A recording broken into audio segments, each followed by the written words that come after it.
ವಿದ್ಯಾವಂತರು ಹಲವಾರು ಈ ರೀತಿ ಒಂದು ಯುವಕರೇ ನಮ್ಮ ಜೊತೆ ಸೇರ್ಪಡೆ ಆಗ್ತಿದ್ದಾರೆ ಹೊರತು ಬೇರೆ ರೀತಿ ಚಟುವಟಿಕೆಗಳಲ್ಲಿ ತೋರಿಸ್ಕೊಂತ ಹುಡುಗರು ಯಾವ ಜನರು ನಮ್ಮ ಜೊತೆಲಿ ಇಲ್ಲ. ಸೊ ಅದೇ ರೀತಿ ನಮ್ಮ ಸಂಘಟನೆ ಇನ್ನೂ ಹೆಚ್ಚಾಗಿ ಇನ್ನೂ ಬಲಿಷ್ಠವಾಗಿ ಕಟ್ತಾ ಇದ್ವಿ. ವಿದ್ಯಾವಂತರನ್ನ ಸೇರಿಸ್ಕೊಂಡು ಕಟ್ತಾ ಇದ್ವಿ. ಸಂಘಟನೆ ಸುಮಾರು 1000 ಜನ ಇದ್ದಾರೆ. ಪ್ರತಿ ಜಿಲ್ಲೆಯಲ್ಲೂ ಕರ್ನಾಟಕದಾದ್ಯಂತ ಇದ್ದಾರೆ. ಸಂಘಟನೆ ತಂದೆಯವರು ಮಾಡಿದಂತ ಸಂಘಟನೆ ಅದೇ ರೀತಿ ನಡ್ಕೊಂಡು ಹೋಗ್ತಾ ಇದೆ. ಯಾವ್ದು ಎಲ್ಲೂ ಕುಂಠಿತ ಆಗ್ಲಿಲ್ಲ. ಈ ವಿಚಾರವಾಗಿ ಇದ್ಯಾವುದು ಹೊಸ ಕೆಲಸಗಳಲ್ಲ ನಮ್ದು. ಇದು ಆಲ್ರೆಡಿ ಪೆಂಡಿಂಗ್ ಕೆಲಸಗಳು. ನಾವು ಆಲ್ರೆಡಿ ಅಪ್ಲೈ ಮಾಡಿರುವಂತ ಕೆಲಸಗಳನ್ನ ನಾವು ಫಾಲೋ ಅಪ್ ಮಾಡ್ತಾ ಇದ್ವಿ. ಇದೇ ರೀತಿ ಕೆಲಸಗಳನ್ನ ನಾವು ನಮ್ಮ ಪಕ್ಷದ ಮತ್ತು ಸಂಘಟನಾ ವತಿಯಿಂದ ನಮ್ಮ ಹಿಂದುಳಿದ ವರ್ಗಗಳಿಗೆ ಮತ್ತೆ ನಮ್ಮ ಬಡವರಿಗೆ, ದಲಿತರಿಗೆ ಎಲ್ಲರಿಗೂ ಸಂಘಟನೆ ಕಡೆಯಿಂದ ನಿತ್ಯಗೊಂದು ಸೂರ್ಯ, ಕೃಷಿಗೊಂದು ಭೂಮಿಯ ಅನ್ನೋ ಒಂದು ಅಡಿಯಲ್ಲಿ ನಾವು ಸದಾಕಾಲ ಈ ರೀತಿ ಕಾರ್ಯಕ್ರಮಗಳನ್ನ ಮಾಡ್ತಾ ಇರ್ತೀವಿ ಅಂತ ಹೇಳಕ್ಕೆ ಇಷ್ಟಪಡ್ತೀನಿ. ಸಂಘಟನೆ ಎಂದೂ ಕುಂಠಿತ ಆಗ್ಲಿಲ್ಲ. ಬರೀ ಕೆಲವರು ಬಿಟ್ರೆ ಸಂಘಟನೆ ಎಲ್ಲೂ ಕುಂಠಿತವಾಗ್ಲಿಲ್ಲ. ಬರೀ ಕೆಲಸಗಳು ಡಿಲೇ ಆಗಿದೆ ಬಿಟ್ರೆ ಬೇರೆ ಯಾವ ರೀತಿನೂ ನಮ್ಗೆ ಕಂಡು ಬರ್ತಾ ಇಲ್ಲ. ಪೇಪರ್ ವರ್ಕ್ಸ್ ವಾಟ್ ಎವರ್ ಏನಾದ್ರೂ ಪಕ್ಷಕ್ಕೆ ಏನೇ ಪ್ರಾಬ್ಲಮ್ ಆದ್ರೂ ಜೊತೆಲಿದ್ದು ಎಲ್ಲ ಕೆಲಸ ಮಾಡ್ತಾರೆ. ಸಂಘಟನೆ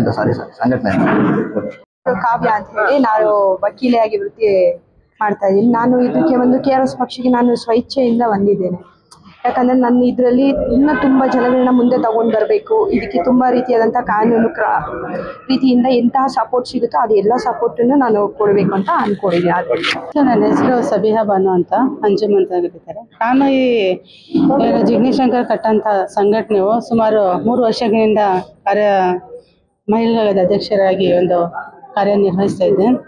ಈಗ ತುರ್ತಾಗಿ ಸಭೆ ಕರೆದಿರೋಂಥ ವಿಚಾರ ಏನಂದರೆ, ಸೊ ಈಗ ಹಿಂದೆ ಜಿಗ್ನಿಶಂಕರ್ ಸರ್ ಅವರು ಏನು ಕೆಲಸಗಳನ್ನು ಮಾಡಿ ಹೋಗಿದ್ರು ಅದು ಹಾಗೆ ನಿಂತಿದ್ದ, ಅದನ್ನು ಕೈ ಎತ್ತಿಕೊಂಡು ಆ ಕೆಲಸಗಳನ್ನು ಈ ಅವರ ರಾಜ್ಯಾಧ್ಯಕ್ಷರಾಗಿ ಅವ್ರ ಮಗನೇನೋ ಪ್ರಜ್ವಲ್ ಜಿಗ್ನಿಶಂಕರ್ ಅವರವರು ಏನು ಇದಾರ ಅಧ್ಯಕ್ಷರಾಗಿದ್ದಾರೆ, ಅವ್ರ ಮುಖಾಂತರ ಮುಂದೆ ಮಾಡ್ಕೊಂಡು ಹೋಗೋಣ ಅಂತ ಹೇಳ್ಬಿಟ್ಟು ಏನು ನಮ್ಮ ಸಂಘಟನೆಯಲ್ಲಿ ಸದಸ್ಯರುಗಳು ಅಧ್ಯಕ್ಷರುಗಳು ಇದ್ದಾರೆ ಅವ್ರದ್ದೆಲ್ಲ ಅಂತ ತುರ್ತು ಸಭೆ ಕರೆದು ಈ ಆನೇಕಲ್ ತಾಲೂಕು ಭಾಗದ ಗ್ರಾಮಗಳಲ್ಲಿ ಯಾವ ವಿಷಯಗಳನ್ನು ನೆತ್ತಿಗೊಣಸೂರಿ ಆಗಲಿ ಬೇರೆ ಅಂತ ಅವರ ಸಮಸ್ಯೆಗಳು ಕುಂದುಕೊರತೆ ಸಿಕ್ಕಾಪಟ್ಟ ಸಮಸ್ಯೆಗಳಾಗಲಿ ತುಂಬ ಖುಷಿ ಆಯಿತು, ಹೆಮ್ಮೆ ಆಯಿತು ನಮಗೆ. ಈ ಏನು ವಕೀಲ ಪರವಾಗಿ ಒಂದು ಇಬ್ಬರು ಬಂದಿದ್ದಾರೆ, ಸೇರ್ಪಡೆಯಾಗಿದ್ದಾರೆ. ಅವರು ತುಂಬ ಖುಷಿ. ಯಾಕಂದರೆ ಯುವ ಪೀಳಿಗೆಗಳಿಗೆ ಇದು ಬೇಕೇ ಬೇಕು. ಅವ್ರಿಗೆ ಜನಗಳ ನಾಲ್ಕು ಅರಿವು ಇರಬೇಕು. ಏನು ಹೆಚ್ಚಾಗಿ ಓದಿರೋರಿಗೆ ತಿಳುವಳಿಕೆ ಇರುತ್ತೆ, ಸಂವಿಧಾನದ ಬಗ್ಗೆ ಕಾನೂನು ಬಗ್ಗೆ ಅರಿವು ಬಿಡಿಸಿ ಏನು ಈ ತಿಳುವಳಿಕೆ ಇಲ್ದಿರೋರನ್ನ ನಮ್ಗೆ ತಿಳಿಸ್ಬೇಕನ್ನೋದು ಇವರಂಥ ಯುವ ಪೀಳಿಗೆಗಳು ನಮ್ಮ ಜೊತೆ ಇರೋದು ತುಂಬ ಮುಖ್ಯ. ಜೈ ಜೈ.